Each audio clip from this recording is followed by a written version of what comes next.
Hello everyone. Before the story start, tell me where are you watching from and what time is it?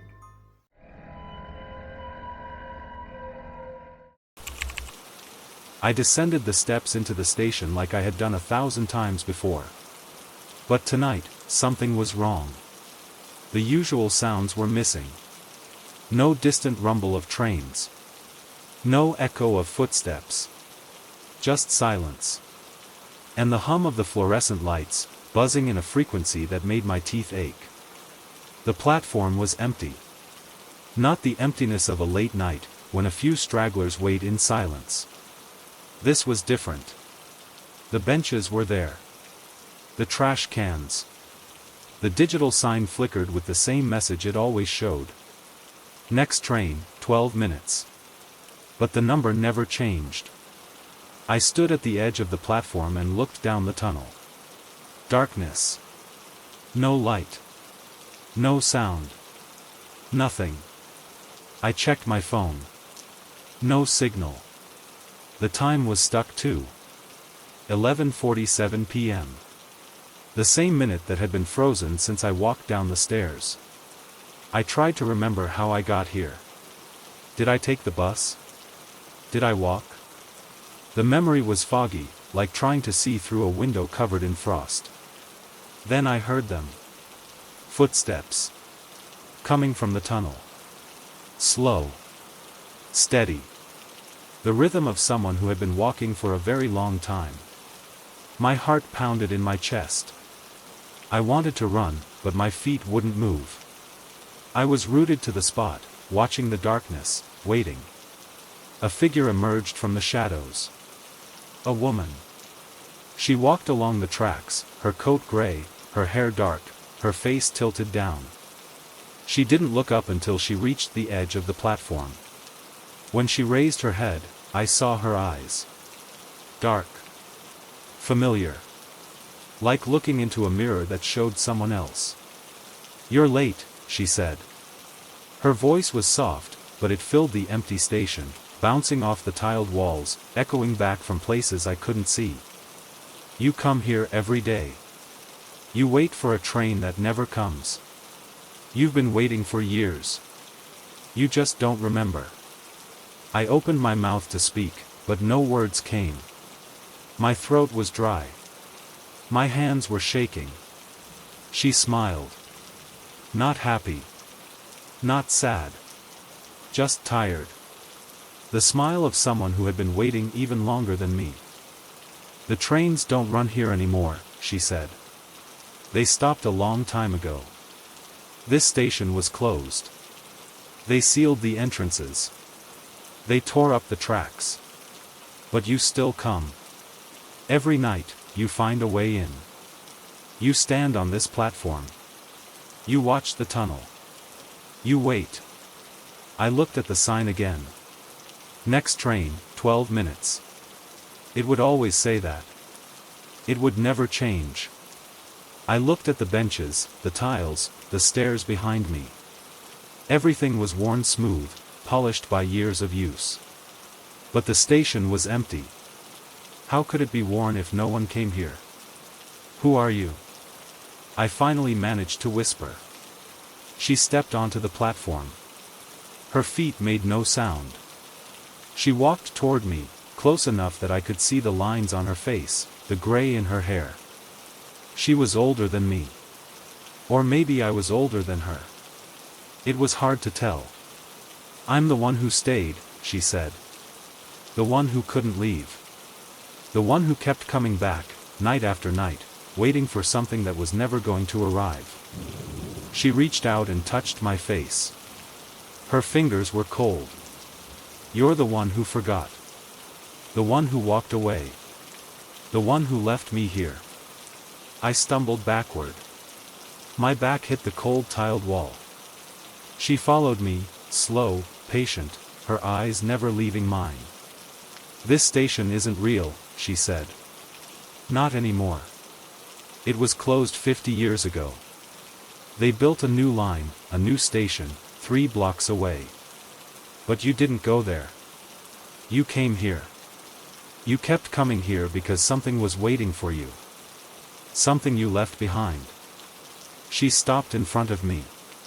Close enough that I could feel her breath, cold as the tunnel air. You left me, she said. You walked up those stairs one night and you didn't come back. And I waited. I waited on this platform for weeks. Months. Years. I waited until the train stopped. Until the lights dimmed. Until the station became what it is now. A memory.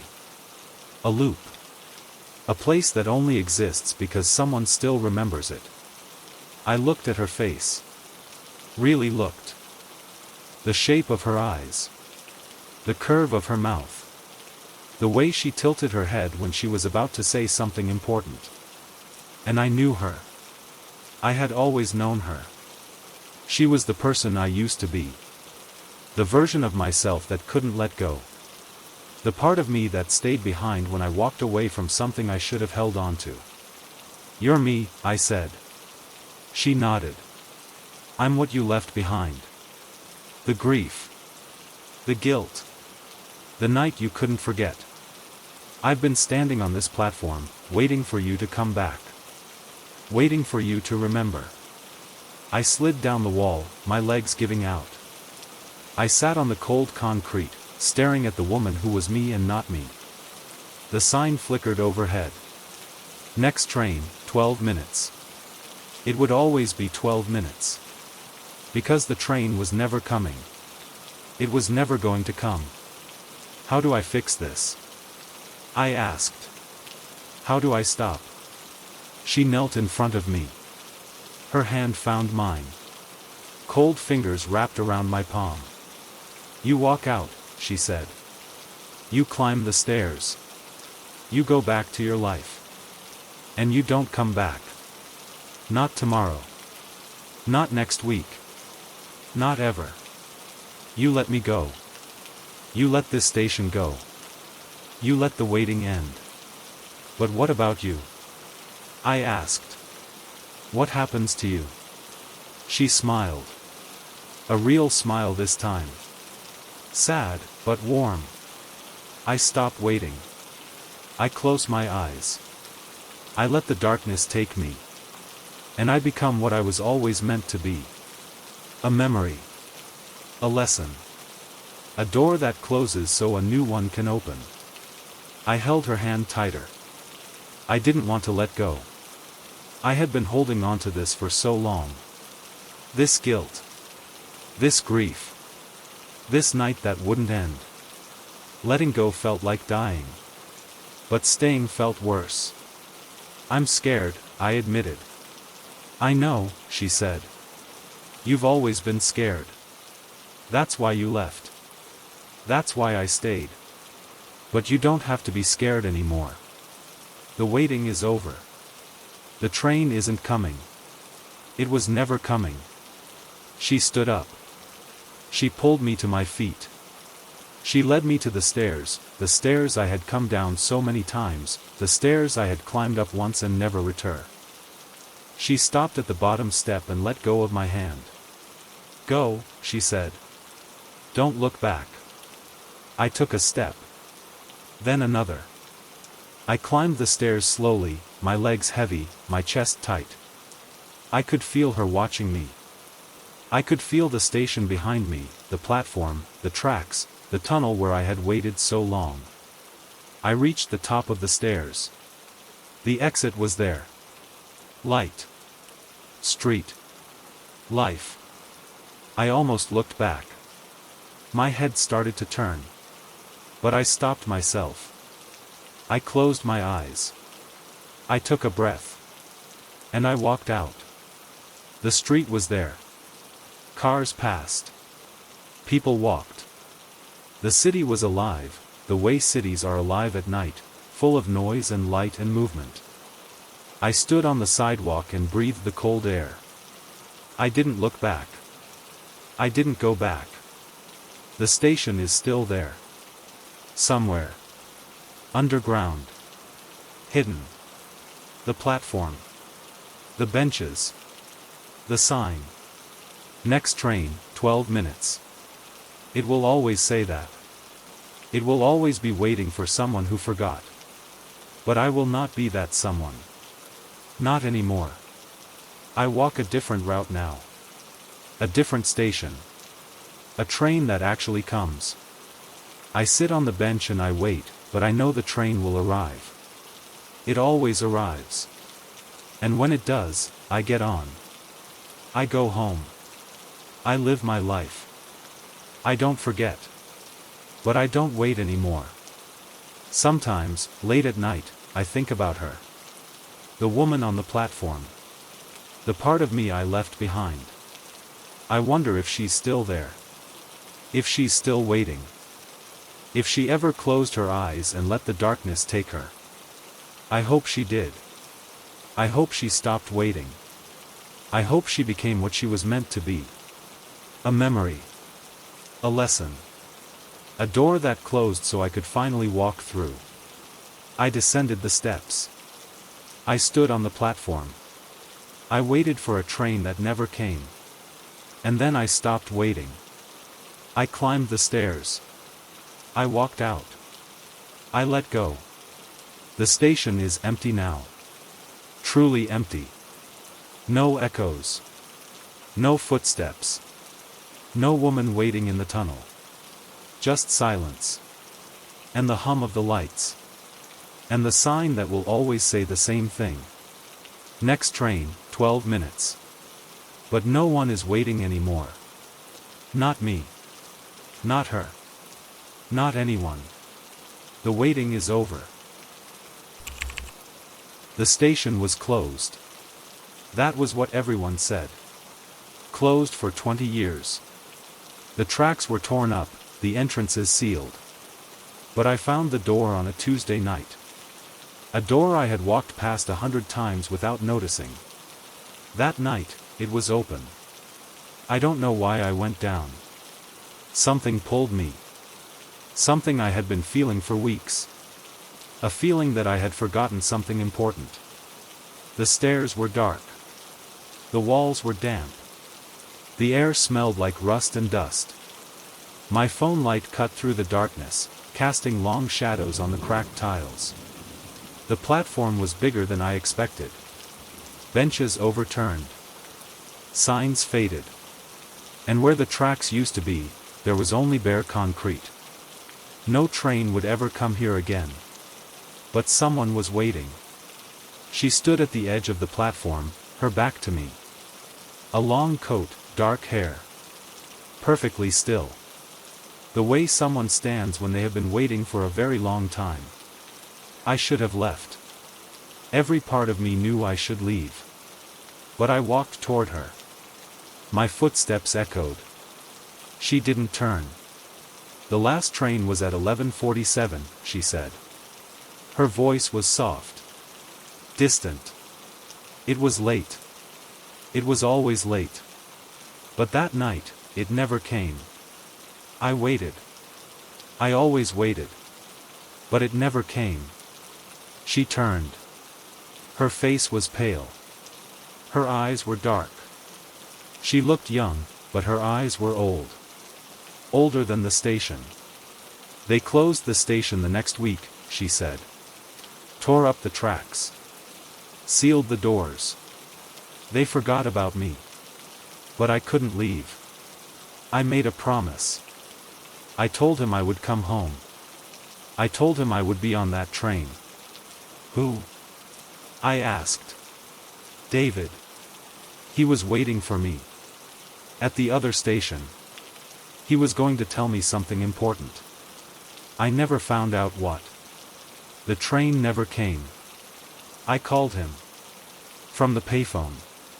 Before they took them out. He said he would wait. He said he would always wait. And then the phone stopped working. And the lights went out. And the doors were sealed.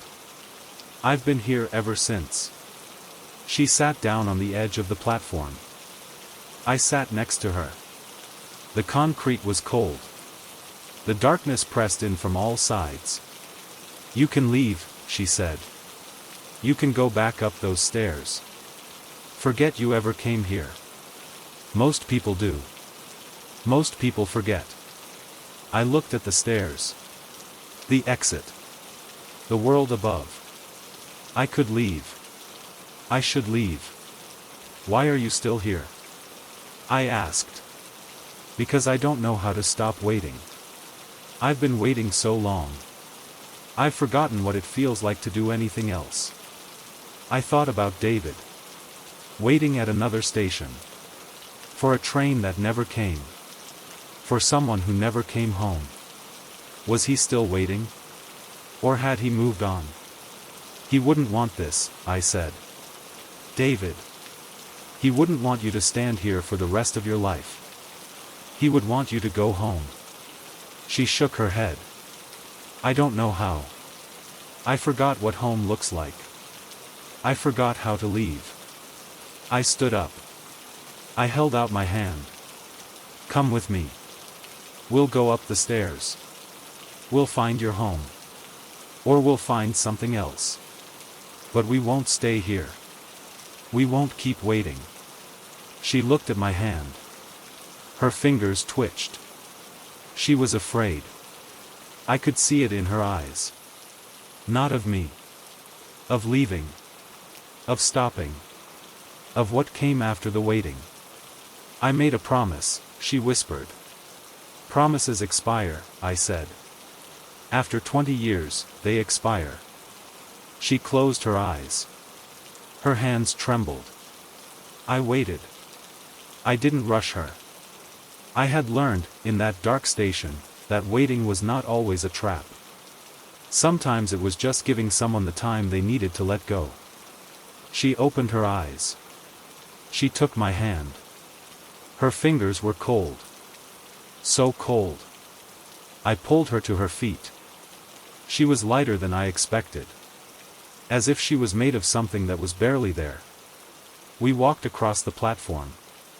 Past the overturned benches. The faded signs.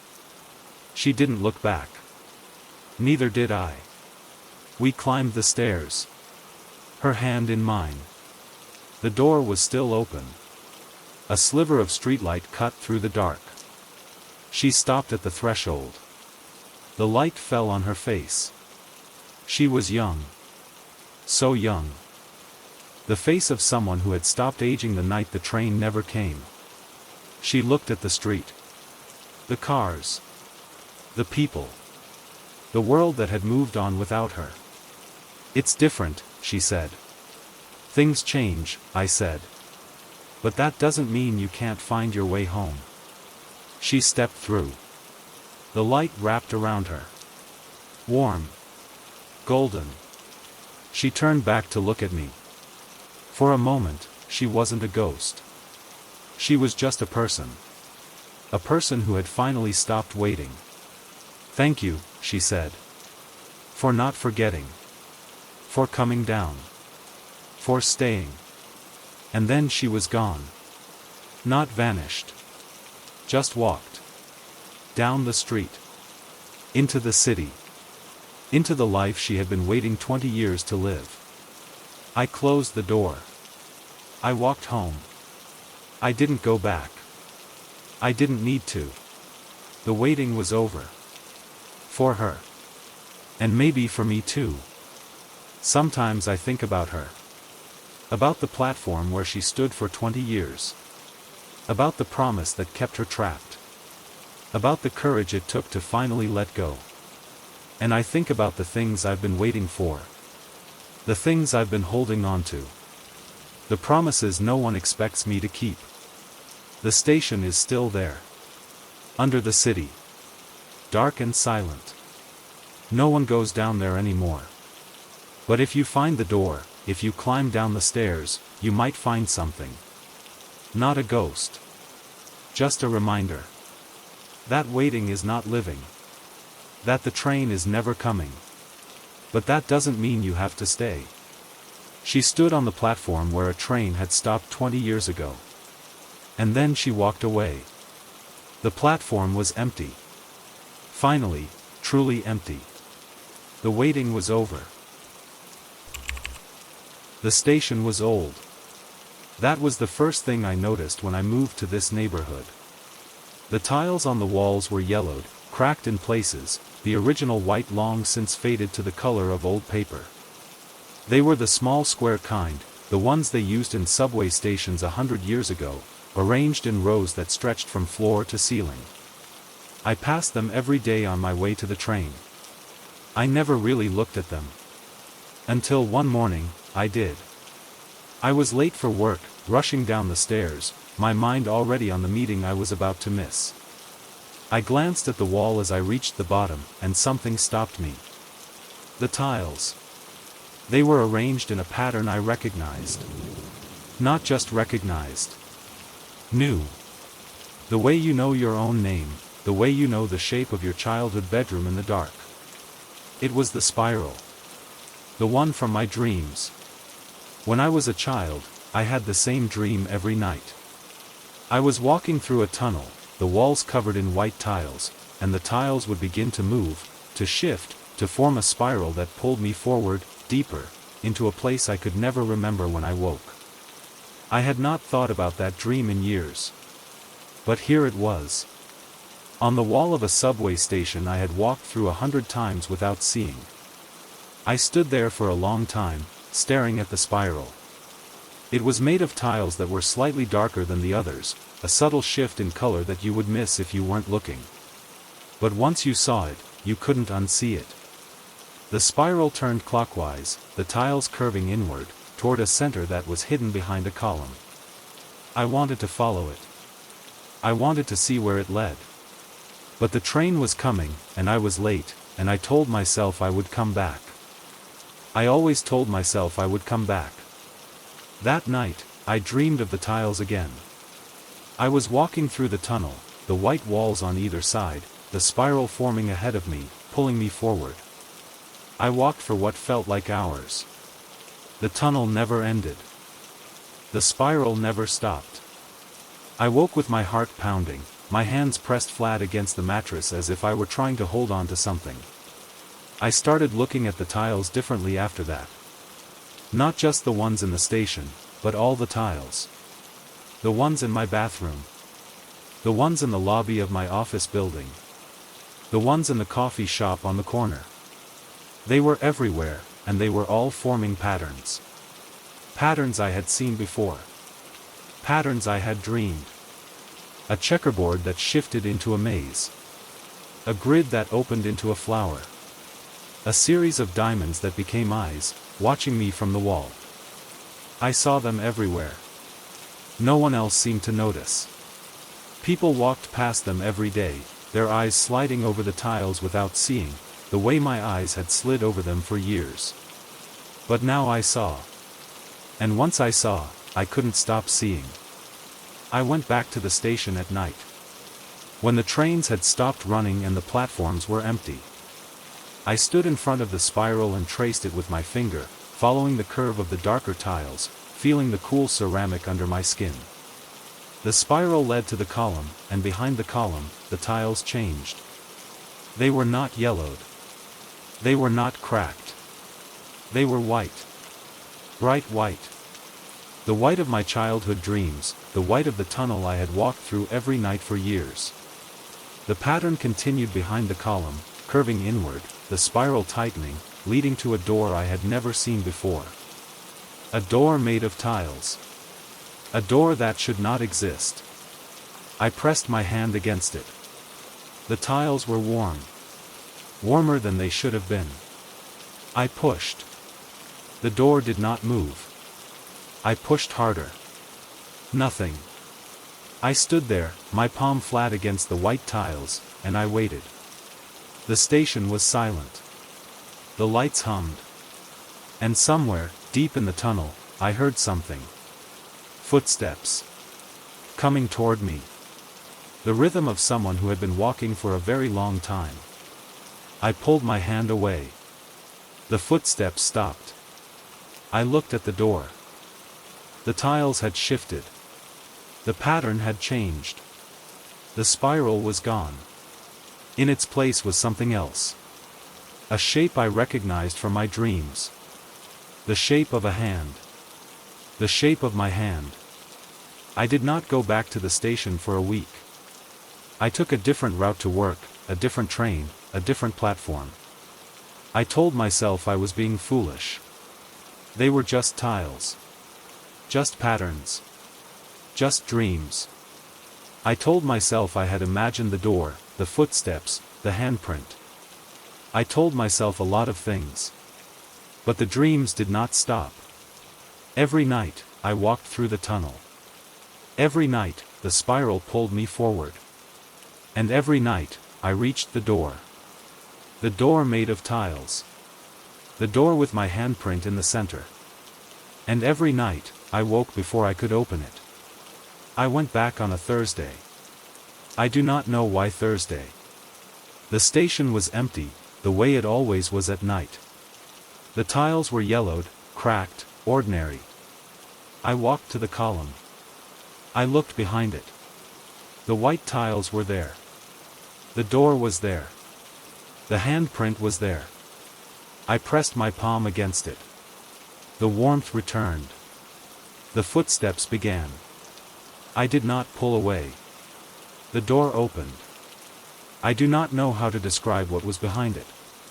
Not because it was complicated, but because it was simple. Too simple. A tunnel. White tiles. The same tunnel from my dreams. The same tunnel I had been walking through since I was a child. I stepped inside. The door closed behind me. I did not look back. I walked for a long time. The tunnel stretched ahead of me, the white tiles on either side, the spiral forming on the walls, pulling me forward. I was not afraid. I had been here before. I had always been here. The tunnel was familiar in a way nothing else in my life had ever been familiar. It was home. I do not know how long I walked. Time moved differently in the tunnel. The way time moves in dreams. The way time moves when you are somewhere you are meant to be. Eventually, I reached a platform. Not the station I had left. Another station. Older. Smaller. A single bench. A single light. And a woman sitting on the bench, waiting. She looked up when I approached. Her face was pale, her eyes dark, her hands folded in her lap. She was young, or old, or both. It was hard to tell in the dim light. She smiled when she saw me. "You came," she said. "I knew you would. You always do." "Who are you?" I asked. But I knew. I had always known. "I'm the one who made the patterns," she said. "The tiles. The spirals. The doors. I made them for you. So you would find your way back. So you would remember." "Remember what?" She stood up. She walked to the edge of the platform and pointed to the wall. The tiles there were white, bright, perfect. And in the center of the wall, there was a pattern. A spiral. The same spiral I had seen in the station. The same spiral I had seen in my dreams. But this one was different. This one was not made of tiles. It was made of names. Hundreds of names. Thousands. All spiraling inward, toward a center that was empty. "This is where you belong," she said. "This is where you have always belonged. You left, a long time ago. You walked out of this place and into the world, and you forgot. But the tiles remembered. They held your patterns. They waited for you to come back." I looked at the names. I did not recognize any of them. But I knew them. The way you know something you have forgotten. The way you know something that has always been a part of you. "What happens now?" I asked. She smiled. The same smile she had given me when I first saw her. The smile of someone who has been waiting a very long time. "Now, you stay. Or you go. The choice is yours. The door will always open for you. The tiles will always remember. You can come back whenever you want. Or you can stay here, in the place you have been dreaming about your whole life. The choice is yours. I looked at the tunnel behind me. The white tiles, the spiral, the door that led back to the station, to the city, to the life I had been living. I looked at the platform, the bench, the woman who was waiting.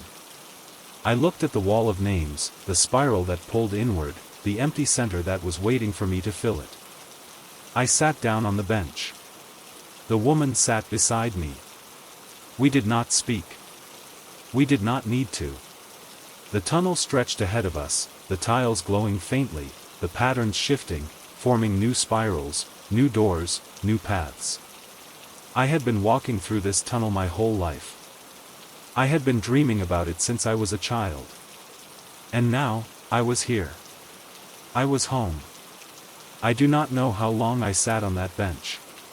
Time moves differently in the tunnel. But eventually, I stood up.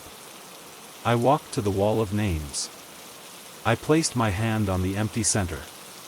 The tiles were warm. The spiral shifted. My name appeared in the center, small at first, then growing, spiraling outward, joining the others. The woman smiled. "Now you remember," she said. I did. I remembered everything. The tunnel, the tiles, the patterns. The life I had lived before I came to the city. The life I had lived before I forgot. I was not from this world. I had come from the tunnel. I had walked out, years ago, and I had forgotten where I came from. But the tiles remembered. They always remember. I walked back through the tunnel. The door opened for me. I stepped out into the station, into the yellowed tiles, the cracked walls, the ordinary world I had been living in. But I was not ordinary anymore. I was not the same person who had walked down these stairs 1,000 times without seeing. I saw now. I would always see. I still take the train. I still pass the tiles every day. But now I see the patterns. The spirals, the mazes, the eyes that watch me from the walls. I see the doors that no one else sees. I know that behind the tiles, there is another world. A world I came from. A world I will return to, someday, when I am ready. Sometimes, late at night, I go back to the station. I stand in front of the spiral. I trace the curve of the darker tiles. I press my hand against the door behind the column. And I remember. The tunnel, the bench, the woman who waited. The wall of names, spiraling inward, my name at the center. I do not go through.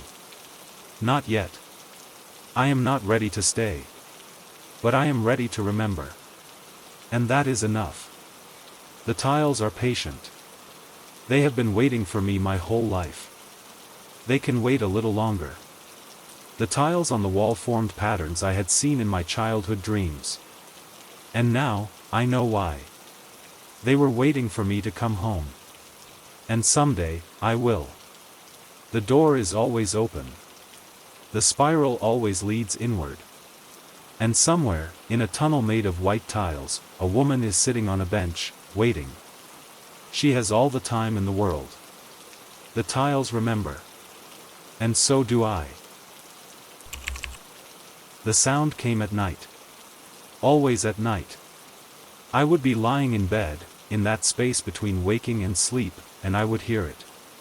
A whistle. Long and low, the kind of whistle that trains used to make, back when trains were made of steel and steam, back when the sound of a train meant something. It came from somewhere in the city, somewhere far enough that I could not see it, close enough that I could not ignore it. I would lie there, listening, and the whistle would fade, and I would tell myself I had imagined it. But I heard it again the next night. And the night after that. And the night after that. I asked my neighbors. No one else heard it. I asked the old man who lived on the first floor, who had been in the neighborhood since the 60s. He shook his head. "There's no train near here," he said. "Not for years. They tore up the tracks in the 80s. Built a parking lot. I asked the woman who ran the bodega on the corner. She said I was working too hard. I asked the teenager who delivered my groceries. He looked at me like I was crazy. But I heard it. Every night. The same whistle. The same pitch. The same fading echo. It was not a sound that belonged to this city. It was older. Deeper. The sound of a time when the city was different, when the streets were different, when there was a station at the end of my block where trains stopped and people waited and the whistle announced their arrival. I started looking for it. The train. I knew it was foolish. Trains do not run on torn-up tracks. Trains do not exist on maps that have been folded and put away and forgotten. But I heard the whistle, and I could not stop myself from looking. I walked the streets at night, following the sound. It was always ahead of me, always just out of sight. I would turn a corner and it would fade. I would cross a street and it would shift. I never got close. But I kept walking. Night after night. Following a whistle that no one else could hear, looking for a train that no longer ran on any map. I found the tracks on a Tuesday. I had been walking for hours, following the whistle through streets I did not recognize, past buildings that seemed older than the city itself. The whistle led me to a dead end. A wall of brick, covered in ivy, with a chain-link fence that had been cut open years ago. I stepped through the fence and found the tracks. They were overgrown, the rails rusted, the ties crumbling, the gravel buried under weeds and dirt. But they were there. Tracks that should have been torn up decades ago, tracks that no map showed, tracks that led somewhere I could not see. The whistle came again. Closer this time. Close enough that I felt it in my chest, the vibration of a train that should not exist. I followed the tracks. Through the weeds, past the broken signals, under bridges that had been closed for years. The city faded behind me. The buildings grew smaller, older, more forgotten. The tracks led me to a station. Not the station at the end of my block. Another station. One that had been abandoned so long ago that no one remembered it was there. The platform was cracked, the benches overturned, the signs faded to nothing. But the tracks were clean. The rails gleamed in the moonlight. The gravel was fresh. Someone had been here. Something had been here. The whistle came again, and this time, I saw it. A light. Far down the tracks. A single light, growing brighter, moving toward me. I stood on the platform and watched it come. The light grew, and with it, the sound. The whistle, but also the rumble of wheels, the clatter of cars, the hiss of steam. A train was coming. A train that should not exist. A train that no longer ran on any map. It pulled into the station. The brakes squealed, the doors opened, and I stood on the platform and looked inside. The train was empty. Not empty of people. Empty of everything. No seats, no windows, no lights. Just a long corridor, stretching into darkness, with walls that seemed to pulse with a light I could not name. The whistle came again, softer now, almost gentle. It was waiting. The train was waiting for me to get on. I did not move. I stood on the platform and looked at the open doors, at the darkness beyond, at the tracks that led somewhere I could not imagine. I thought about the whistle I had heard every night for weeks.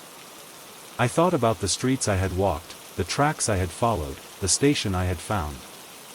I had been looking for this train. I had been following it for longer than I knew. And now it was here. Waiting.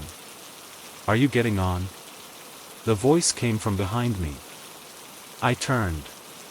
A woman stood on the platform, her coat dark, her hair gray, her face lined with years.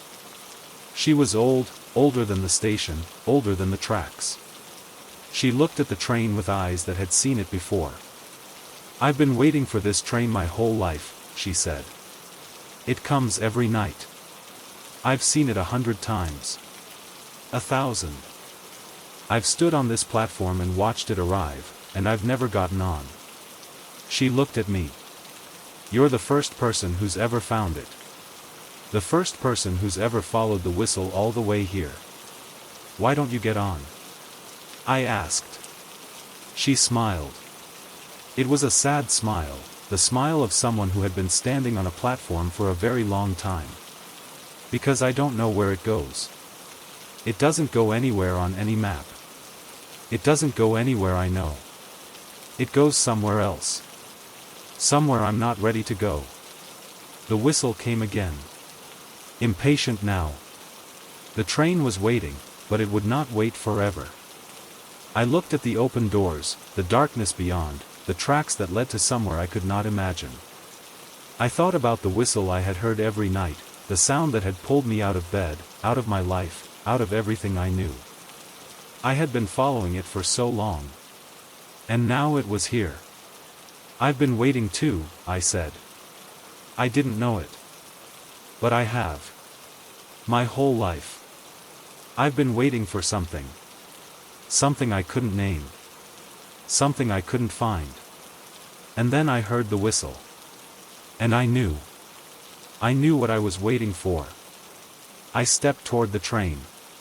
The woman did not stop me. She watched, her hands folded, her eyes bright in the moonlight. You might not come back, she said. This train. It goes somewhere. But it doesn't always come back. Not for everyone. I looked at the tracks behind me. The city. My life. The things I was leaving. I looked at the train. The darkness. The whistle that had called me for so long. I know, I said. And I stepped onto the train. The doors closed behind me.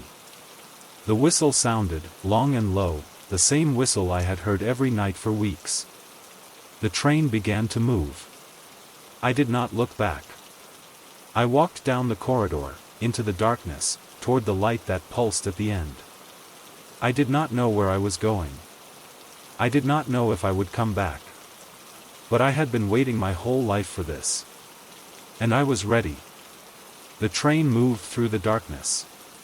I could feel it, the motion, the rhythm, the vibration that had been calling to me for so long.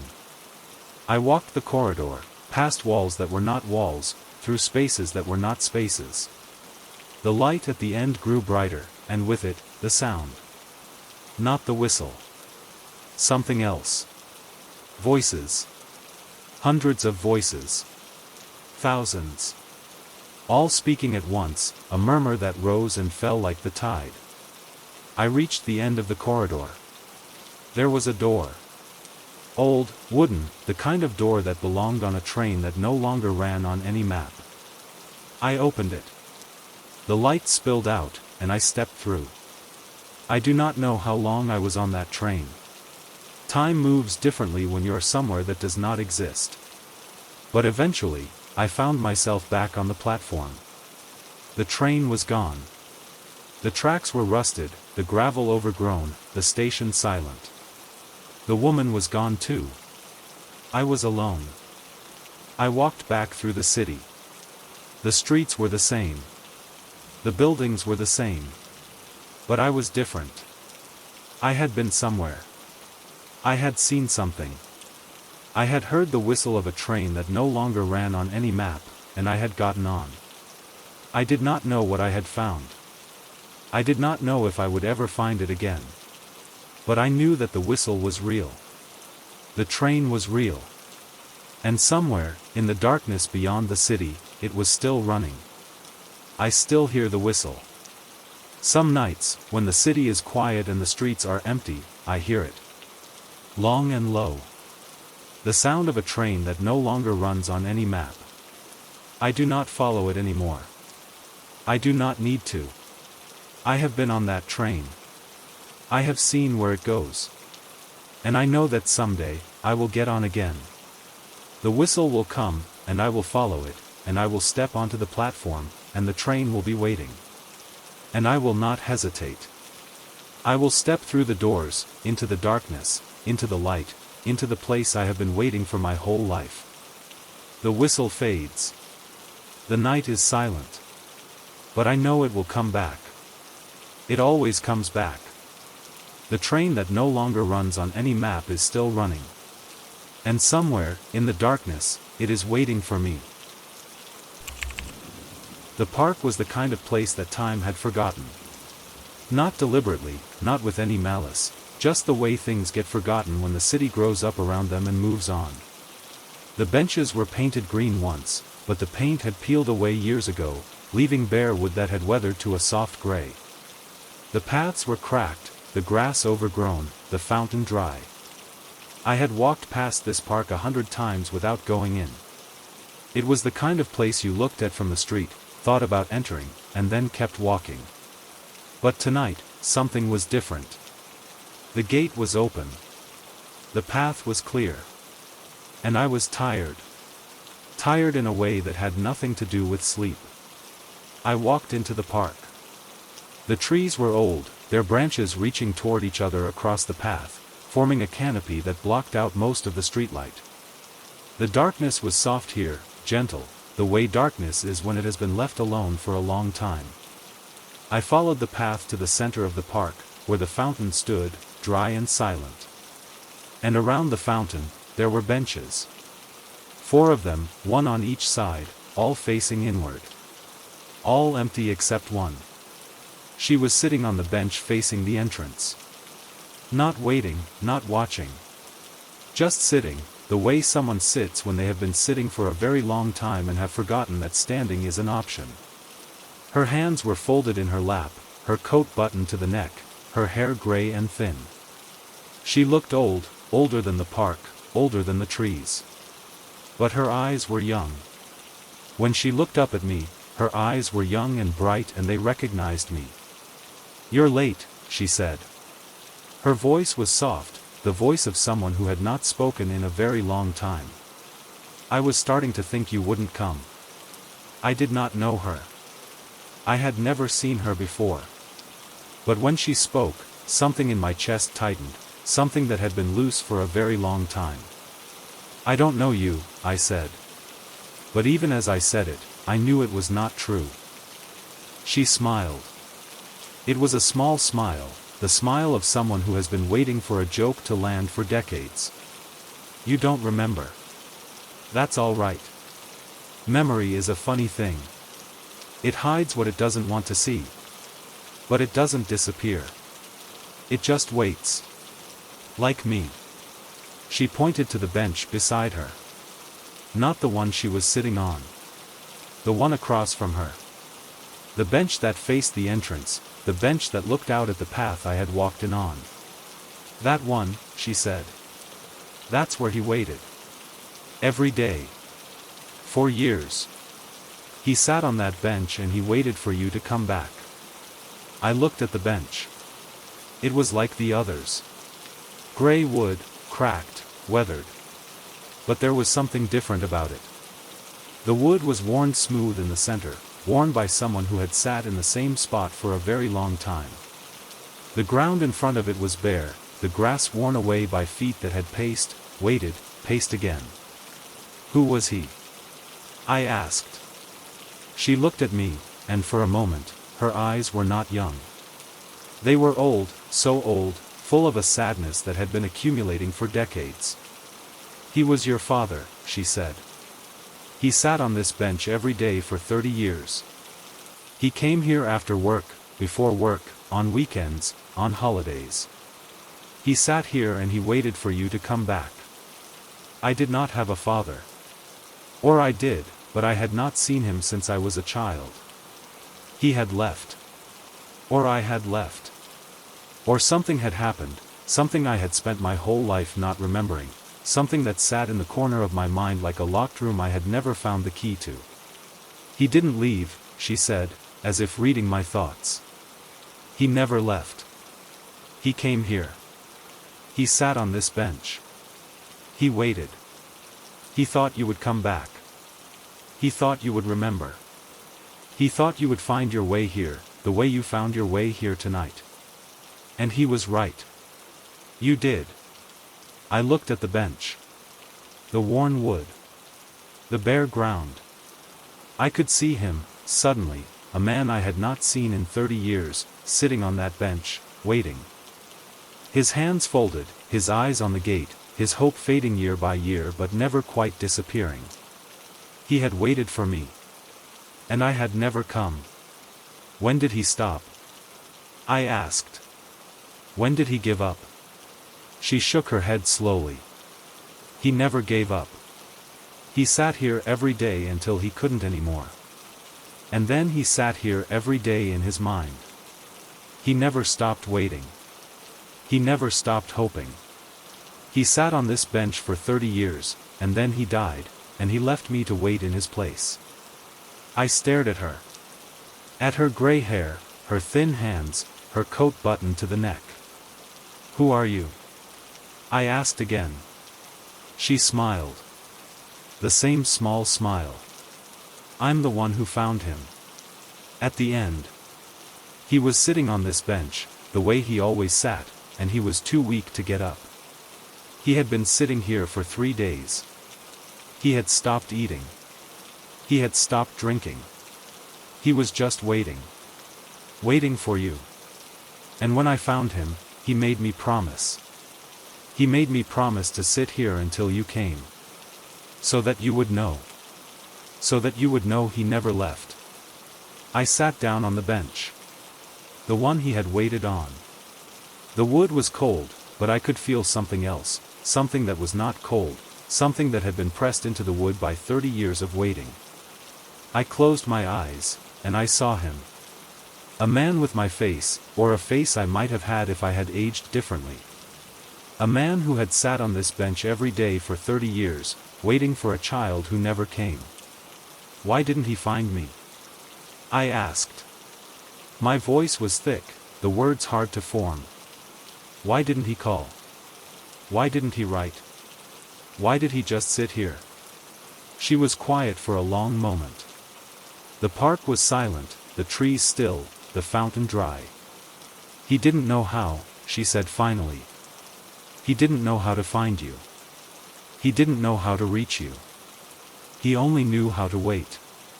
He only knew how to sit here and hope that someday you would find your way back. And you did. You found your way here tonight. I looked at the gate. The path I had walked in on. I had walked past this park 100 times without entering. 100 times, he had been sitting here, waiting, and I had walked past. 100 times, I had been blocks away, living my life, forgetting, and he had been here, on this bench, hoping. I didn't know, I said. I didn't remember. I forgot. She nodded. I know. That's why he waited. He knew you would forget. He knew you would need time. He knew that someday, you would remember. And you did. You're here. I sat on the bench for a long time. The night deepened. The stars came out, faint through the canopy of branches. The woman sat across from me, silent, patient, the way she had been sitting for years, waiting for me to come. I thought about my father. A man I had not seen since I was a child. A man I had spent my whole life not thinking about. A man who had sat on this bench every day for 30 years, waiting for me to come back. What was his name? I asked. She smiled. A real smile this time, warm, the smile of someone who had finally kept a promise. You know his name. You've always known. You just forgot. Like you forgot this park. Like you forgot the bench. Like you forgot that someone was waiting. And I did. I knew his name. It came to me the way things come when you stop trying to remember, when you let the memory rise on its own. His name was Daniel. He worked in a factory. He had big hands and a soft voice. He used to carry me on his shoulders through this park, before the fountain dried up, before the benches were gray, before everything changed. He used to point at the trees and tell me their names. Oak. Maple. Elm. He used to say that someday, when I was grown, would come back here and remember. I remembered. I sat on the bench and I remembered everything. The park, the trees, the fountain. The man with the big hands and the soft voice. The day I left, or the day he left, or the day something happened that I had spent my whole life not understanding. And I understood now. He had not left. He had come here. He had sat on this bench. He had waited. And I had walked past 100 times without seeing. He knew you would come, the woman said. He knew you would remember. That's why he asked me to wait. He said, she'll come. She'll come when she's ready. Just be here. Just sit on the bench and wait. She'll find her way. And you did. I looked at her. At her gray hair, her thin hands, her coat buttoned to the neck. She had sat on this bench for years, waiting for a stranger, keeping a promise to a man she had found dying alone in a park. She had given up years of her life to sit here, to wait, to make sure that when I finally came, someone was here to tell me. Why did you do it? I asked. Why did you stay? She looked at the bench where my father had sat. The wood was worn smooth, the ground bare. Because everyone deserves to know that someone waited for them, she said. Everyone deserves to know that they were not forgotten. He waited for you. He never stopped waiting. And I wanted you to know that. I wanted you to know that someone sat on this bench every day for 30 years, hoping you would come back. That's worth waiting for. I sat with her until the sky began to lighten. The trees emerged from the darkness, their leaves green and full, their branches reaching toward each other across the path. The fountain was still dry, the benches still gray, but the park was not forgotten. Not anymore. I had found it. I had found the bench. I had found the man who had waited for me. The woman stood up. Her joints creaked, her hands trembled, but she stood. She looked at the bench where she had sat for years, and she smiled. I can go now, she said. I kept my promise. He knows you came. He knows you remember. She walked toward the gate, slow and steady, her footsteps soft on the cracked path. At the gate, she turned back to look at me. He loved you, she said. He never stopped. He sat on that bench every day for 30 years, and every day, he loved you. Don't forget that. Don't forget him. And then she was gone. I sat on the bench for a long time after she left. I thought about my father. About the years he spent waiting. About the hope that never died, even when everything else did. I thought about the woman who kept his promise, who sat on this bench for years, waiting for a stranger to come home.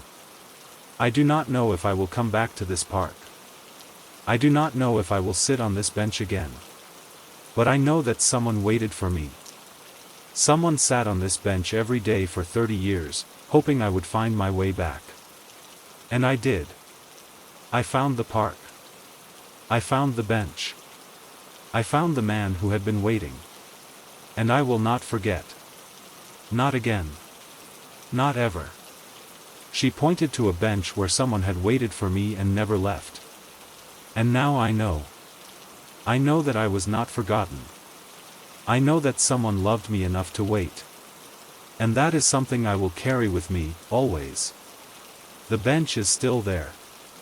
The park is still there. And somewhere, in the space between memory and forgetting, my father is still waiting. Not for me to come back. He knows I came. He knows I remembered. He is waiting for me to live. And I will. I will live, and I will remember, and I will never forget the bench where someone waited for me and never left. The station was nearly empty at this hour. That was why I liked it. After the rush, after the crowds, after the noise of the day had faded into the distant hum of trains on other lines, the station became something else. Quiet. Still.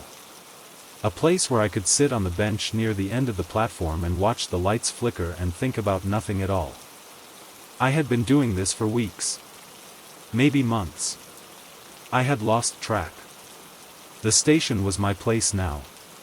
The place I came when the apartment felt too small and the city felt too large and I needed somewhere that was neither. The lights had always flickered. That was part of why I came.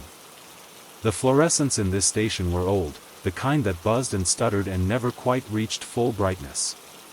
The light they cast was uneven, pools of yellow separated by stretches of shadow, and when they flickered, the shadows moved. Shifted. Formed shapes that were not quite shapes. I had grown used to it. The flickering was part of the station's rhythm, the way the trains were part of its rhythm, the way the announcements and the footsteps and the distant doors were part of its rhythm. But tonight, the flickering was different. I noticed it when I sat down. The lights at the far end of the platform were stuttering more than usual, flashing on and off in a pattern that was almost deliberate. And with each flash, I saw something. Shapes on the platform. Dark shapes. Shapes that were not shadows. I stood up. The lights flickered again, and the shapes shifted. They were people. Or they had been people. Figures standing on the platform, waiting, the way commuters wait for a train. But their faces were blank, their bodies indistinct, their edges bleeding into the darkness between the lights. They were there when the lights flashed, and gone when the lights steadied. I stood at the edge of the platform and watched them appear and disappear, a crowd of ghosts that only existed in the flicker. The train came. I did not get on. I stood on the platform and watched the train pull in, watched the doors open, watched the few passengers who had been waiting get on. The ghosts did not move. They stood where they had been standing, waiting, flickering in and out of existence. The train left. The platform was empty. Except for the ghosts. I started coming earlier. Not to avoid the ghosts. To see them. I would sit on the bench and watch the lights flicker, and I would watch the figures appear. They were always there, in the moments when the lights failed, when the station was dark enough for them to be seen. They stood in clusters, the way commuters stand, some near the edge of the platform, some near the stairs, some leaning against the walls. They did not move. They did not speak. They just stood, waiting for a train that never came. I learned their shapes. There was a woman near the stairs, her coat buttoned to the neck, her head tilted as if she was listening for something. There was a man near the edge of the platform, his hands in his pockets, his shoulders hunched against a cold that was not there. There was a child, small, barely visible, standing close to the woman, her hand reaching for something she could not hold. They were always in the same places. Always waiting. Always flickering in and out of existence with the lights. One night, I stayed after the last train. The station was empty, the announcements silent, the lights still flickering. I sat on the bench and watched the ghosts appear and disappear, appear and disappear. And then, for a moment, the lights steadied. The flickering stopped. The station was bright, the fluorescents humming at full power, and the ghosts were gone. But in the moment before the flickering returned, I saw something I had not seen before. The ghosts were not just standing. They were moving. Not walking, not pacing. Something else. Something slower. Something that was not movement but the memory of movement. The lights flickered again, and the ghosts returned. But they were different now. The woman near the stairs was facing the stairs, not the tracks. The man near the edge was looking over his shoulder. The child was no longer reaching for the woman. She was reaching for me. I stood up. The lights flickered. The child's hand was closer. I took a step back. The lights flickered. The child was closer still. I could see her face now, pale, young, her eyes wide, her mouth open as if she was trying to say something. The light steadied. She was gone. The station was empty. The flickering returned, but the ghosts did not. I stood on the platform, alone, and I waited. The lights flickered. The platform was empty. I waited. The lights flickered. Nothing. I went home. I did not sleep. I sat in my apartment and thought about the child, her hand reaching, her mouth open, her eyes wide. She had been trying to tell me something. She had been trying to reach me. And I had stepped back. I had been afraid. But now, sitting in my apartment, with the lights on and the doors locked, I was not afraid. I was something else. Something that felt like guilt. I went back the next night. The station was the same. The lights flickered. The ghosts were there. The woman near the stairs, the man near the edge, the child near the woman. They were in their usual places, waiting, flickering.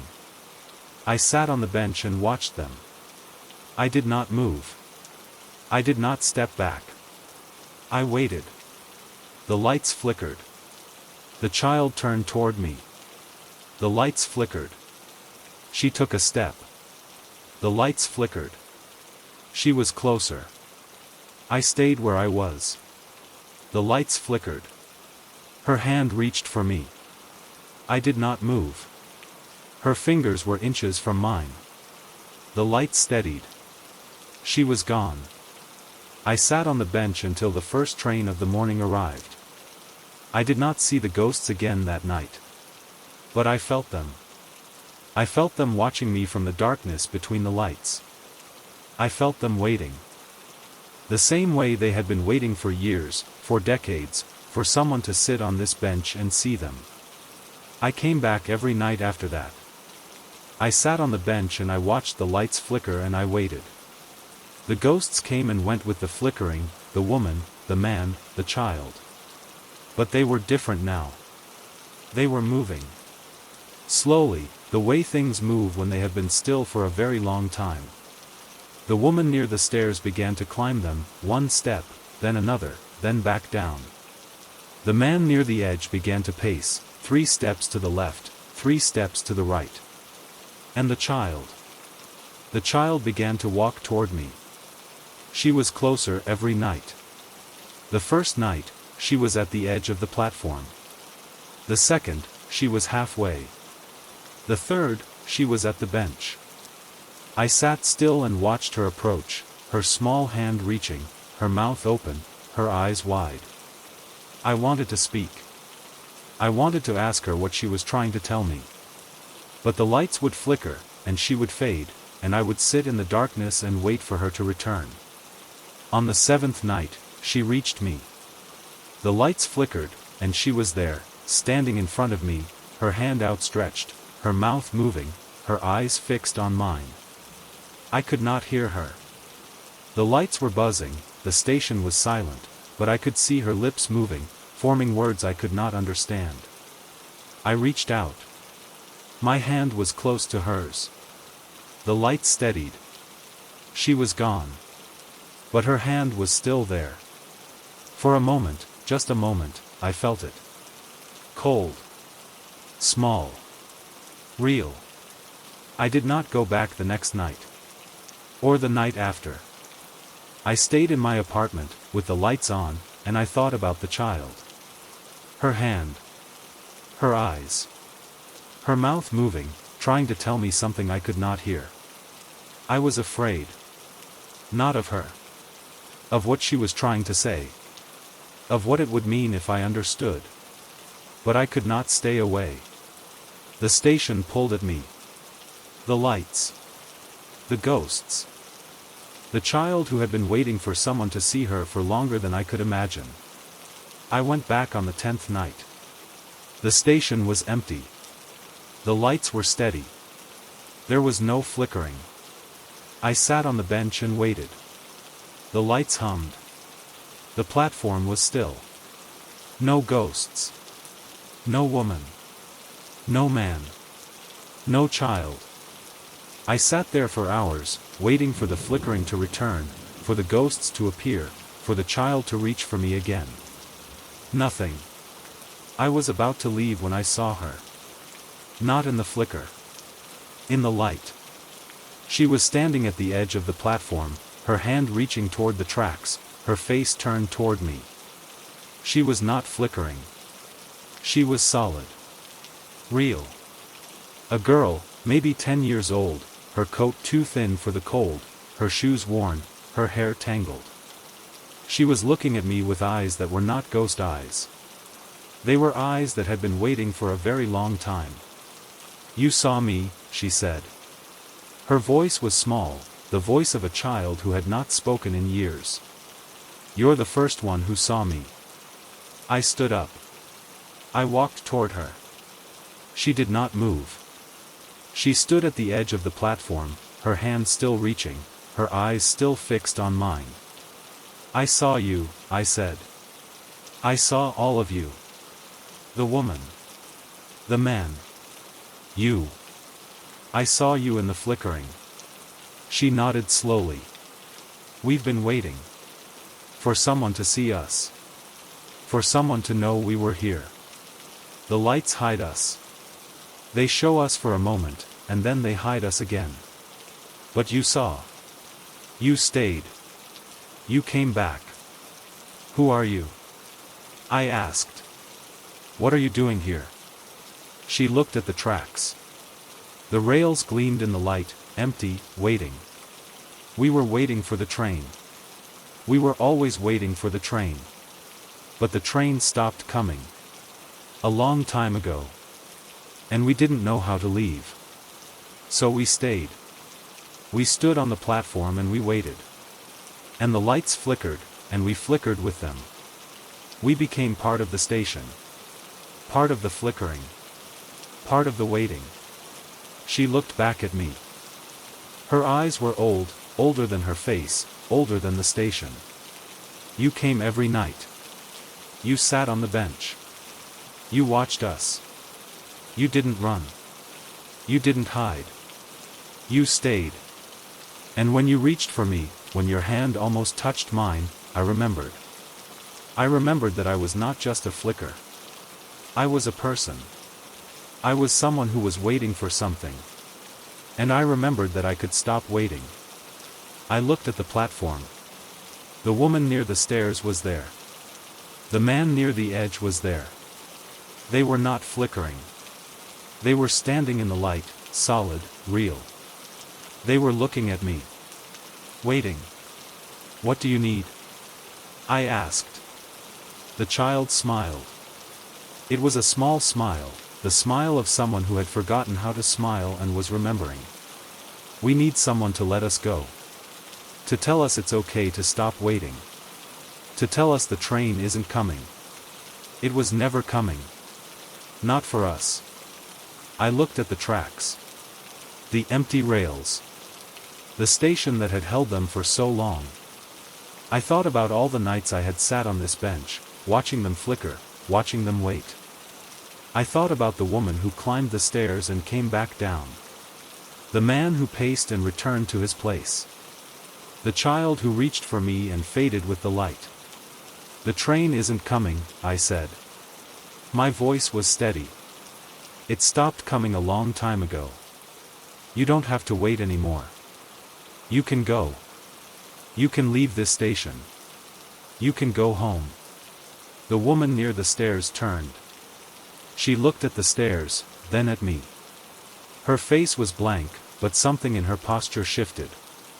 Something that had been held tight for a very long time began to loosen. "The train isn't coming," I said again. Louder this time. So they could all hear. "You can stop waiting. You can go." The man near the edge stopped pacing. He stood still, his hands in his pockets, his shoulders straight. He looked at the tracks, then at me. He nodded. Just once. A small nod. And then he walked. Not toward the edge. Toward the stairs. He climbed them, one step at a time, slow, steady. He did not look back. He reached the top, and he was gone. The woman followed. She walked to the stairs, her coat buttoned to the neck, her head high. She paused at the bottom step and looked back at me. Her face was not blank now. It was something else. Something like gratitude. She climbed the stairs. She did not look back. She was gone. The child was still there. Standing at the edge of the platform, her hand still reaching. I walked to her. I knelt down so I was at her level. She looked at me with her old eyes, and I saw something in them that I had not seen before. Fear. Not of me. Of leaving. Of stopping. Of what came after the waiting. It's okay, I said. You can go. You can stop waiting. You can go home. She looked at the stairs. The stairs that led out of the station, out of the flickering, out of the waiting. She looked at me. Will you come? She asked. I shook my head. I can't. Not yet. This is my station now. But I'll be here. If you ever need to come back. The lights will flicker. And I'll be here. She smiled. A real smile. The smile of a child who had been waiting for a very long time and was finally going home. She turned to the stairs. She walked slowly, her small feet careful on the steps. At the top, she turned back to look at me. She waved. I waved back. And then she was gone. I sat on the bench for a long time after she left. The lights flickered. The platform was empty. No ghosts. No shadows. No figures waiting in the flicker. Just me, and the bench, and the station that had held them for so long. I still come here. Every night. I sit on the bench and I watch the lights flicker. They still flicker. They always will. But the platform is empty now. The ghosts are gone. They stopped waiting. They went home. And I am here. Waiting for the next person who needs to hear that it's okay to stop waiting. That the train isn't coming. That they can go home. The flickering lights cast shadows of commuters who had long since gone home. But the shadows are gone now. The commuters are home. And I am here, in the station, in the flickering, in the space between waiting and leaving. I am here. And I am not waiting. I am just here.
Thanks for watching. See you in the next video.